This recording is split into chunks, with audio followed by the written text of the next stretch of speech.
Welcome to the Deep Dive. Today we are tackling a colossal subject, India. A truly colossal subject, a nation, a civilization. It's a lot to unpack. Right, and it's a place that has, completely reshaped the global population map. It became the world's most populous country just back in 2023. And since its independence in 1947, it's been the world's most populous democracy. That's a huge part of the story. It is, and we have an immense stack of sources to get through today.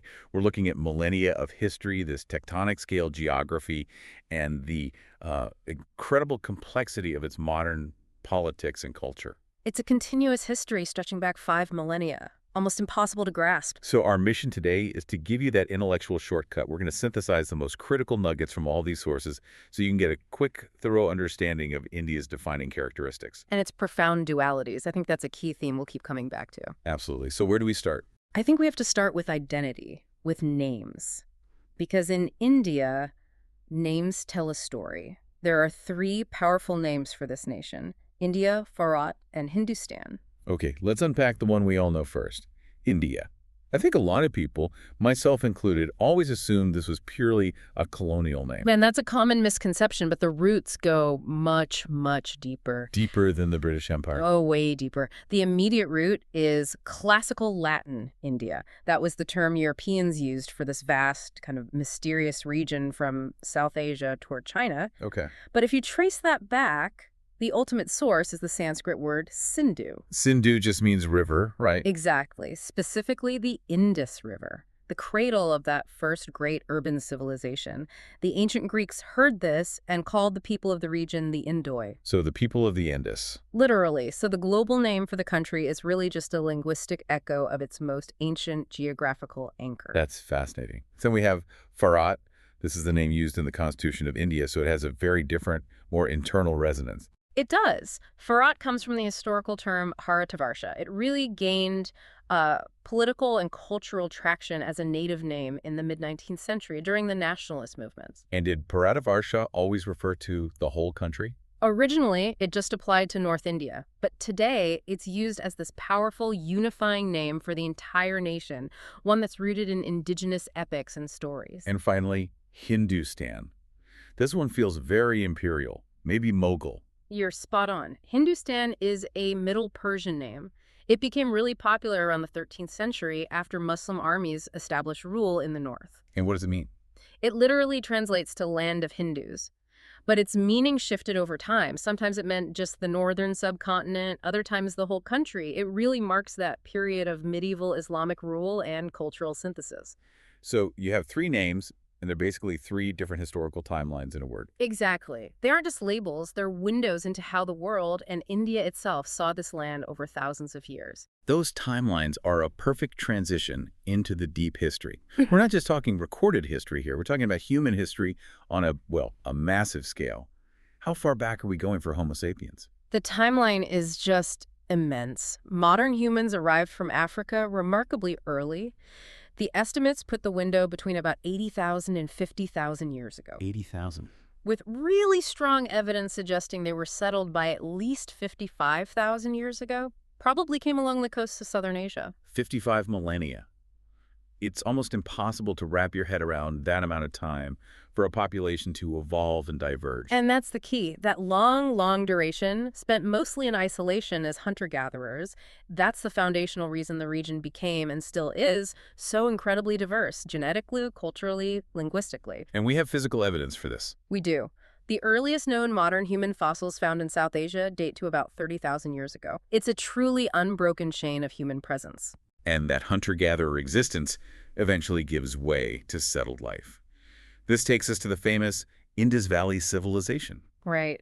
But even before the great cities, settled life began about 9,000 years ago in the Indus River Basin with small agricultural villages. And over thousands of years, this gradually evolved into the Indus Valley Civilization. South Asia's first urban culture. And one of the world's most advanced at the time. We're talking about the great cities like Mohenjo-daro and Harappa, which were flourishing between 2500 and 1900 BCE. What made them so sophisticated? I mean, beyond just being big cities. Their level of organization was just astounding. They had standardized weights and measures. They had advanced urban planning with grid systems and, sanitation and drainage systems that were better than what you'd see in parts of Europe centuries later. And they weren't isolated. Not at all. They were major traders. We have evidence of extensive trade with Mesopotamia all the way to Central Asia, a very connected, very complex society. So after the eventual decline of the Indus Valley, we see the rise of the next foundational culture, the Vedic Age. Exactly.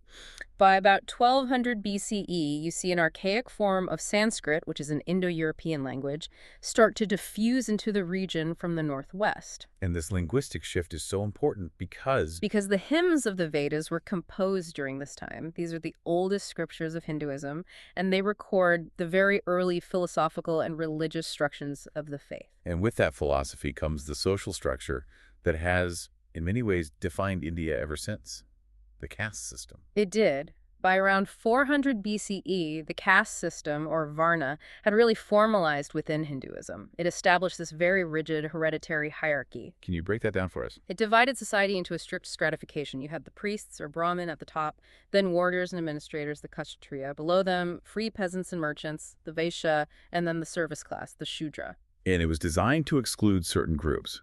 Right. It explicitly excluded many indigenous peoples and formalized this concept of ritual purity that was tied directly to your birth. But that kind of rigidity, it often sparks a reaction, a On rebellion. a massive one. That's the critical contrast here. The 6th century BCE was this explosion of new intellectual and religious thought. You have the simultaneous rise of Buddhism, founded by Gautama Buddha, and Jainism, associated with Mahavira. And what were they offering? An alternative.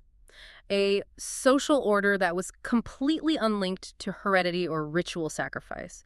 They proclaimed that your spiritual attainment was not determined by who your parents were. That's a radical, almost democratic spiritual idea for the time. Absolutely radical. Yeah. And they found a lot of support among merchants, among people who felt constrained by the Vedic order.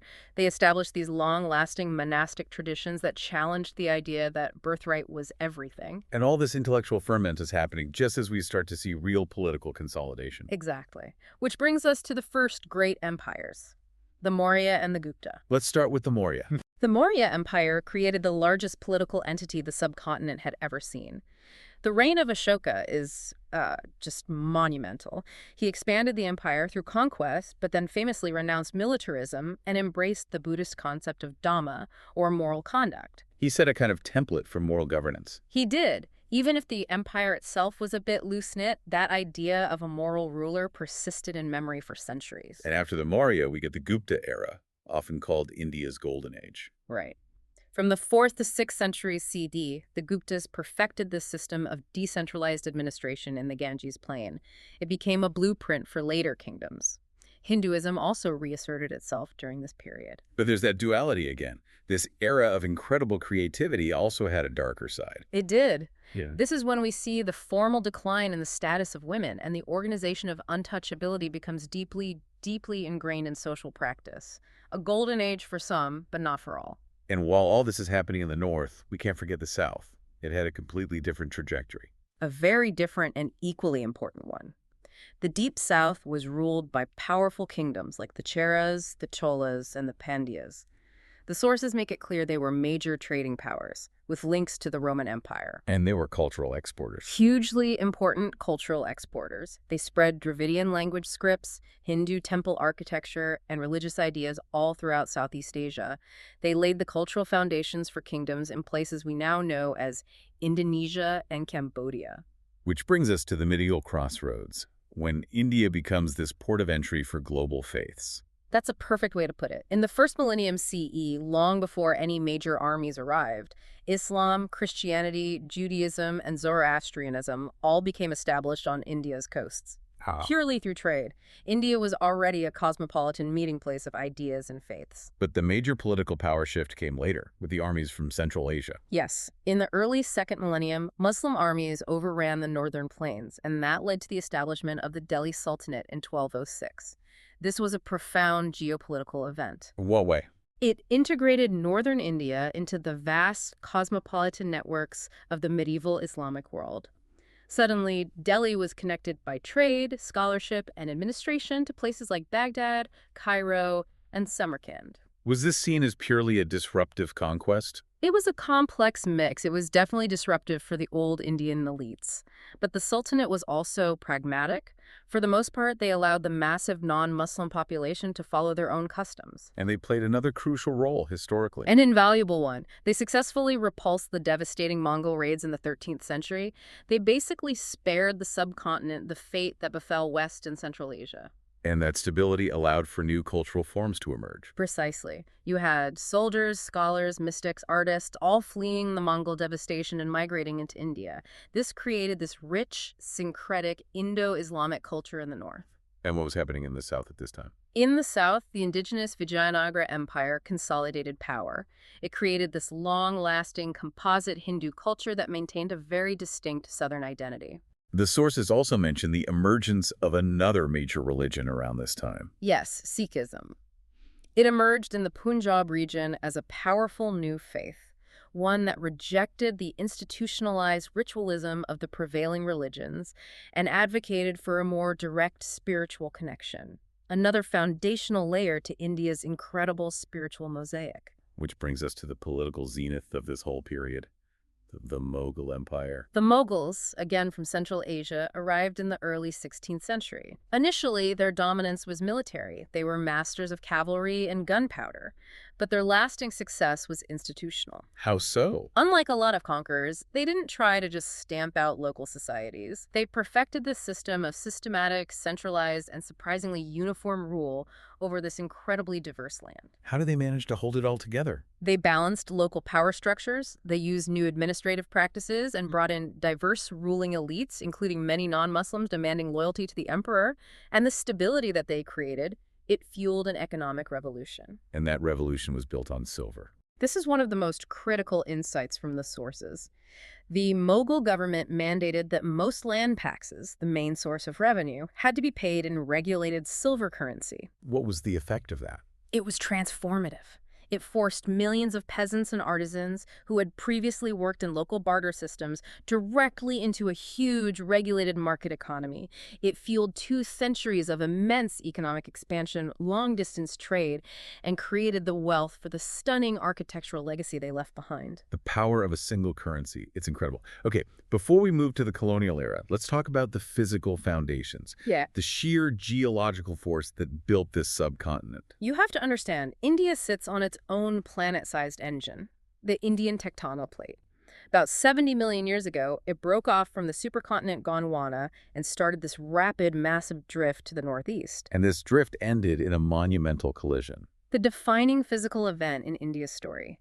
The Indian continental crust just rammed into the Eurasian plate. The crust piled up, it sheared, it thickened, and that process, called orogeny, created the Himalayas. So the Himalayas are literally the result of India running into Asia. Exactly. And that collision also created the country's other major geographical zones.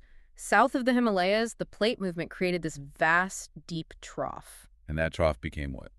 Over millennia, it was filled with sediment from the rivers, creating the incredibly fertile but also geologically volatile Indo-Gangetic Plain.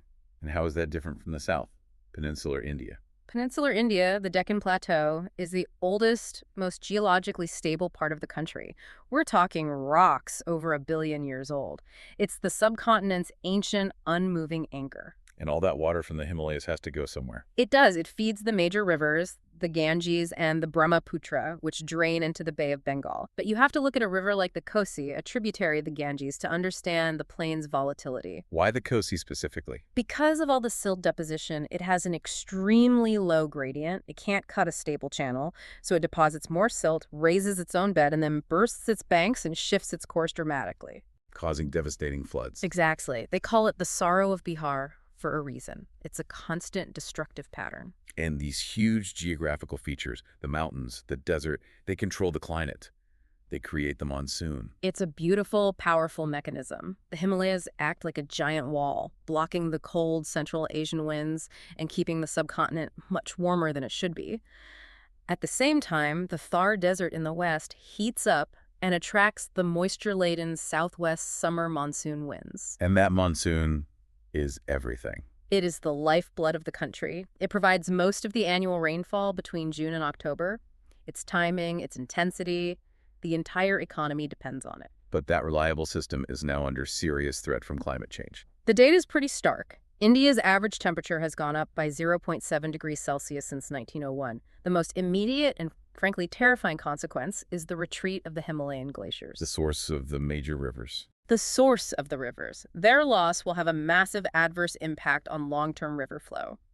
And the projections suggest a serious increase in both the number and the severity of droughts by the end of this century. A huge threat to water and food security. And before we move on, let's just touch on the incredible biodiversity of this land. Right. India is what's called a megadiverse country. It has an extraordinary density of life.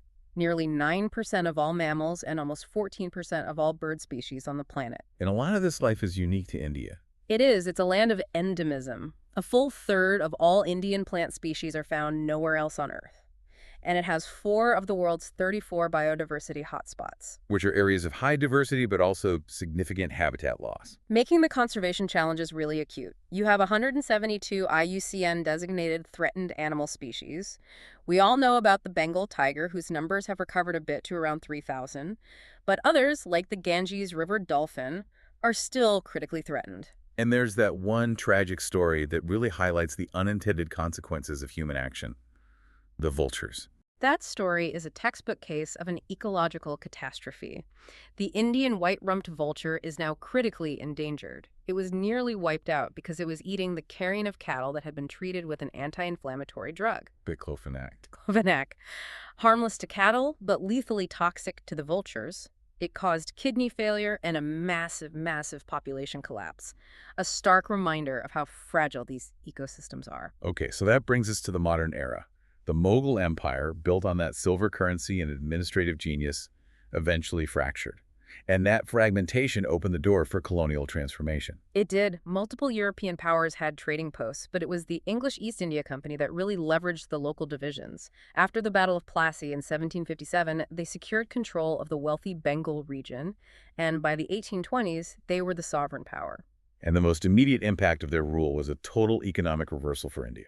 A total reversal. For centuries, India had been a major global exporter of fine manufactured goods like textiles.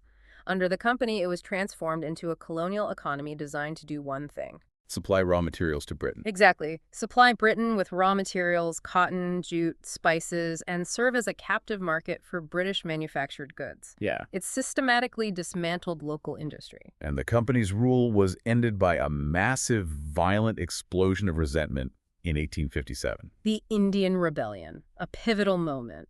It wasn't a single unified movement, but a convergence of all these deep-seated resentments.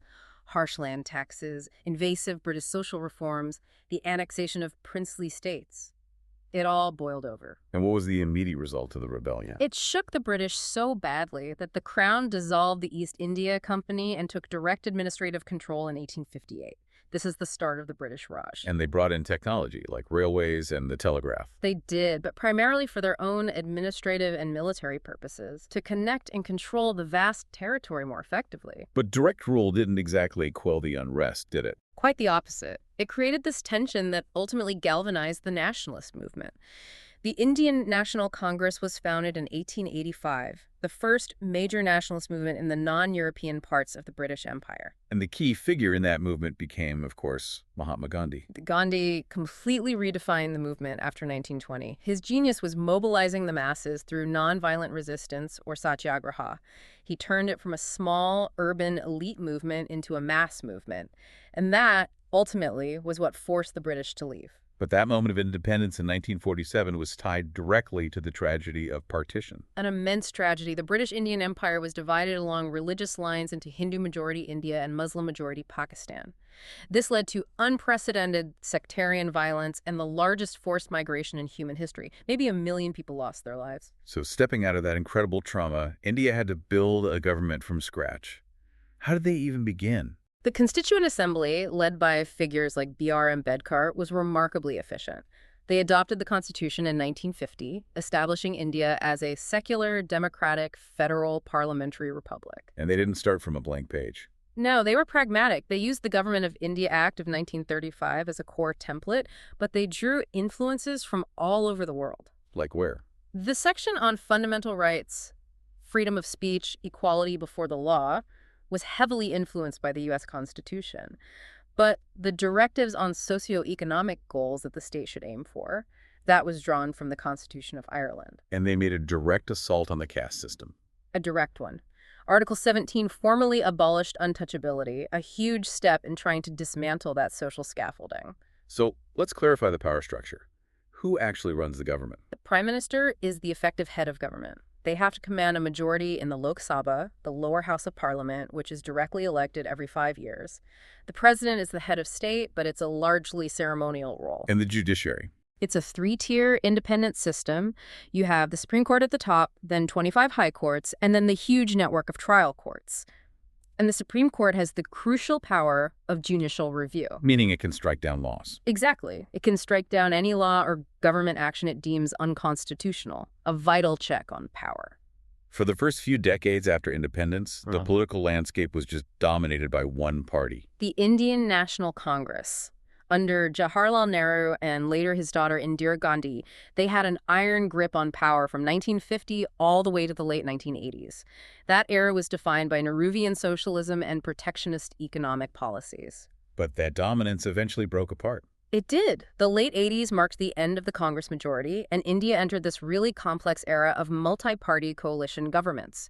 This period saw the rise of regional parties and, crucially, the rise of the right-wing Bharatiya Janata Party, the BJP. And the BJP eventually broke that coalition cycle. Decisively.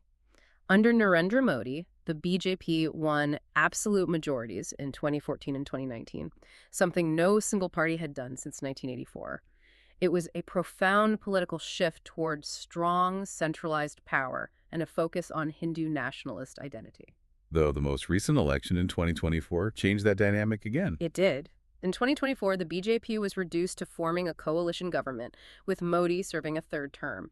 It just shows the complexity and vibrancy of Indian democracy. Let's shift our gaze outward now. As this massive, newly independent nation, what was India's initial role on the world stage? India immediately positioned itself as a moral and political leader. It was a huge supporter of decolonization across Africa and Asia, and it played a defining role in the non-aligned movement. Trying to find a middle path in the Cold War. Exactly, a path distinct from the Western and Soviet blocs, emphasizing sovereign foreign policy. But its own neighborhood has always been defined by severe tension. Extremely so. Relations with Pakistan have been tense since partition, with 3 major wars fought over the disputed territory of Kashmir, plus the 1971 war that led to the creation of Bangladesh.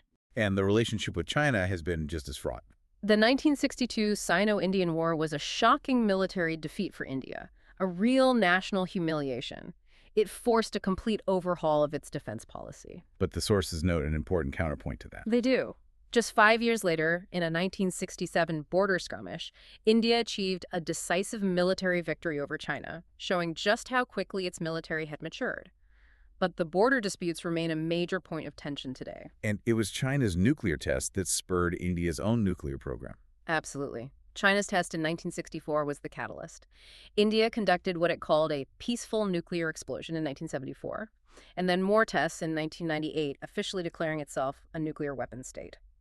But India's nuclear doctrine is quite unique, isn't it? Especially since it hasn't signed the major treaties. It's very distinct. India maintains a no first-use policy and is developing a nuclear triad land, air, and sea launch capability as part of its minimum credible deterrence posture. And why won't it sign the Non-Proliferation Treaty? India sees the NPT and the CTBT as flawed and discriminatory, that they effectively create a permanent class of nuclear haves and have-nots. But despite not signing, India has managed to secure civilian nuclear deals with the US, Russia, and France, getting unique waivers that acknowledge its responsible track record. Let's bring this back to the economy. For decades, it was heavily regulated, the so-called license Raj. That phrase captures it perfectly. Until 1991, the economy was very protectionist, influenced by Soviet-style central planning.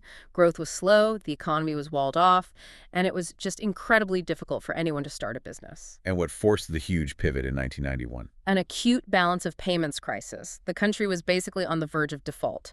That forced the government to undertake radical liberalization, dismantling the license Raj and opening the economy to the world. And the results have been transformative, at least in terms of overall size. Oh, absolutely. It's now the world's 5th largest economy, nominally. third by purchasing power parity. It's been one of the fastest growing major economies in the world for 2 decades. This has lifted hundreds of millions of people out of poverty. But that's where we hit the paradox. The growth is immense, but the per capita wealth is still stubbornly low. This is the critical duality of modern India. Despite that incredible aggregate growth, the per capita GDP is still only around $2,800, ranking it 136th in the world. And economic inequality has actually increased alongside the growth. So what's driving this growth? It seems to have skipped the traditional manufacturing phase that we saw in East Asia. That's a crucial point. India largely leaped over mass manufacturing and went straight to services. The service sector makes up over half of the GDP. Why was it able to do that? Because of its vast, English-speaking skilled labor force and its favorable time zone for serving Western markets. So IT services are absolutely central to this. Absolutely central. The IT sector is a huge part of the national GDP. But beyond digital services, India is a massive manufacturing power in specific areas. It's the world's third largest vehicle market now. And its role in global health is profound. You mean pharmaceuticals? Exactly. It's the world's third largest pharma producer, but more importantly, it's the largest producer of generic medicines.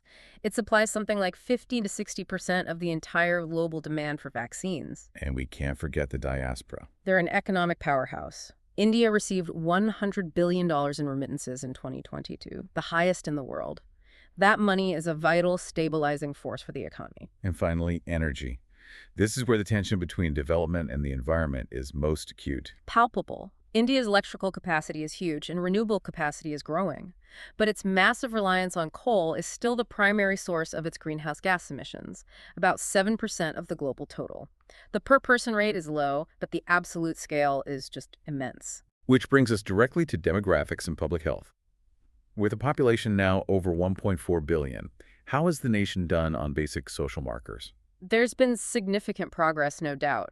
Life expectancy has jumped from under 50 in the 1970s to 72 today.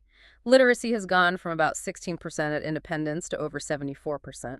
The population growth rate is also slowing down, which is a good sign. But beneath those positive trends lies one of the most tragic social challenges: the massive gender imbalance. This is a really sobering part of the source material. The sex ratio is profoundly skewed. Only 940 females for every 1,000 males. And this isn't natural, it's the result of a deep cultural bias. A bias that leads to the phenomenon of missing women. A staggering number. The practice of female infanticide and, more recently, sex-selective abortion has resulted in an estimated 63 million missing women between 1964 and 2014. And the number quadrupled in that period as technology like ultrasound became more available. And the cost continues even for girls who are born. Yes. The sources estimate that 21 million girls are considered unwanted by their families. They get less care, less nutrition, less attention.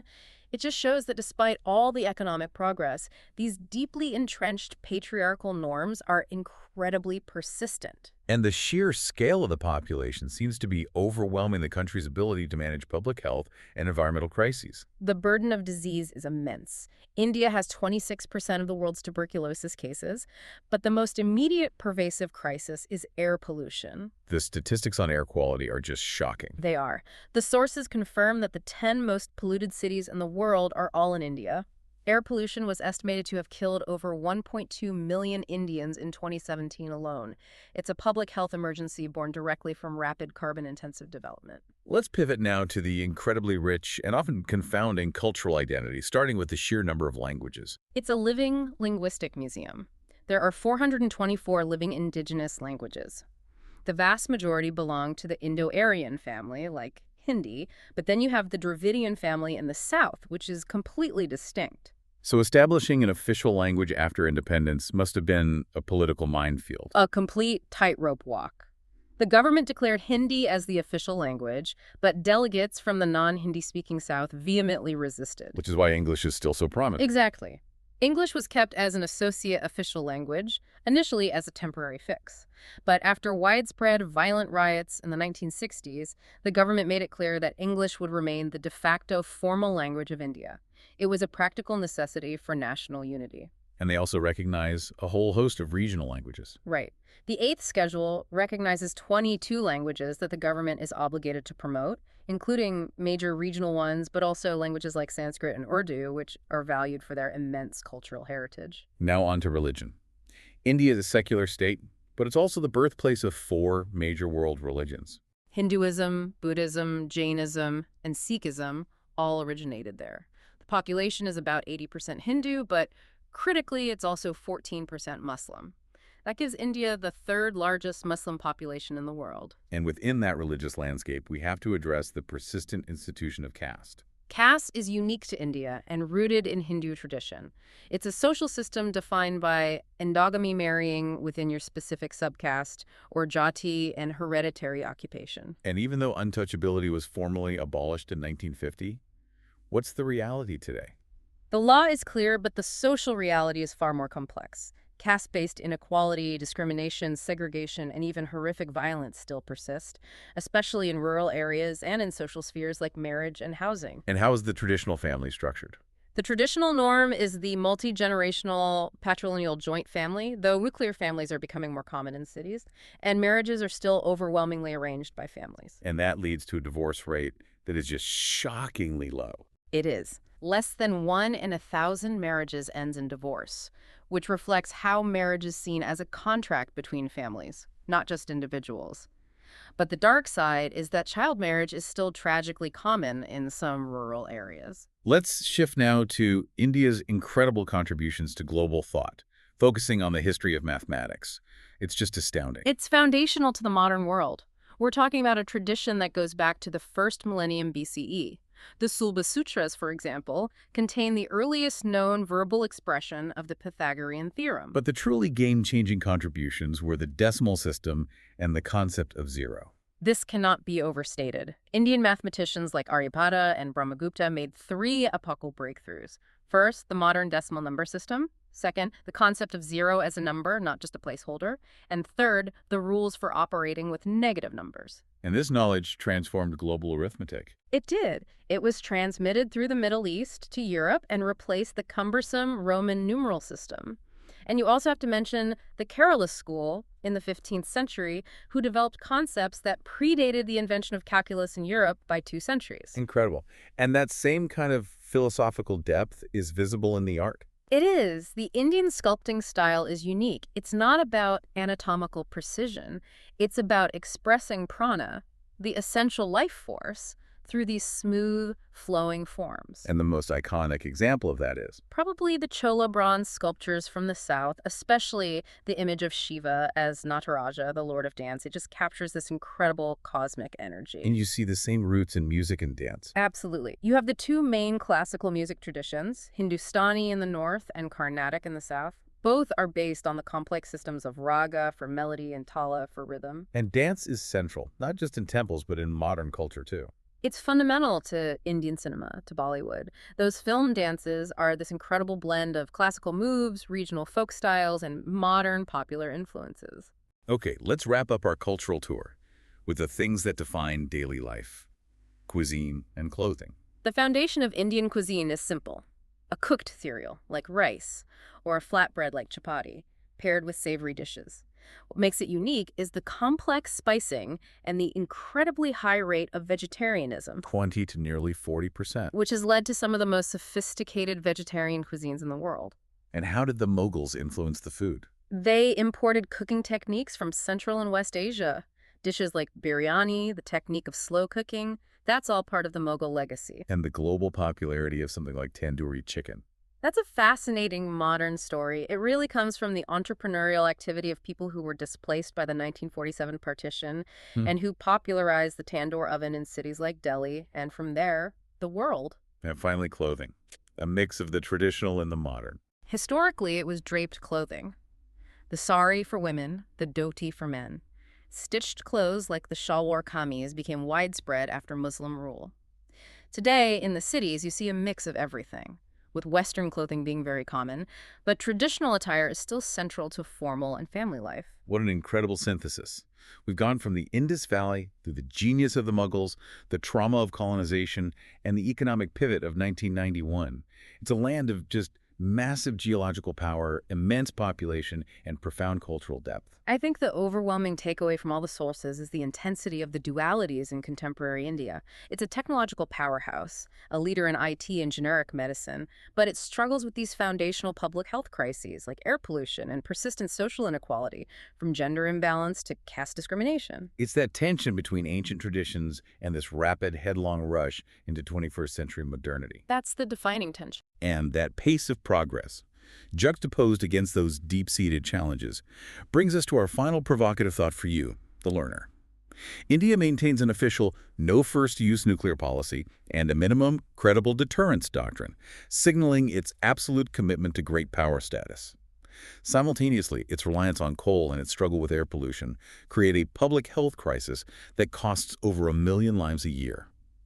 Given these powerful yet conflicting capacities, global security, essential medicine production, and massive pollution, what specific area, like its domestic environmental policy versus its commitment to global climate diplomacy, will be the first to break under this immense tension, forcing a decisive global decision on India's future path? That tension between sovereign ambition and the foundational needs of 1.4 billion people is perhaps the defining geopolitical question of the current century.